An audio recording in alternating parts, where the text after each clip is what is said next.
সাবধান, এই বেদাতীদেরকে তোমাদের কাছে আসতে দিও না, তোমরাও বেদাতীদের কাছে যেও না। বেদাতীদেরকে তোমাদের কাছে আসতে দিও না, তোমরাও বেদাতীদের কাছে যেও না। এই তৃতীয় প্রকার দাজ্জাল সম্বলিত একটা হাদিস সহিহ মুসলিম শরীফে উল্লেখ আছে। সেই হাদিসে রাসূল বলেন, সেই হাদিসে রাসূল বলেন, সায়াকুনু ফি আখিরিজ জামানি দাজ্জালুনা কাযযাবুনা ইয়াতুনাকুম বিআহাদিস লাম তাসমাউ আনতুম ওয়ালা আবাউকুম ইয়াকুম ওয়া ইয়াহুম লা ইউযিল্লুনাকুম ওয়ালা ইফতিনুন। হাদিসের মর্মার্থ হলো, আখিরি জামানায় মিথ্যাবাদী দাজ্জালের দল বের হবে।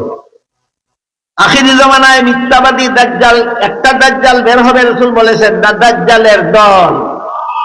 রাসূল বলেন আখিরি জামানায় মিথ্যাবাদী দাজ্জালের দল বের হবে। রাসূল বলেন, তোমরা আমার উম্মতেরা দাজ্জালের দলকে চিনবে কিভাবে?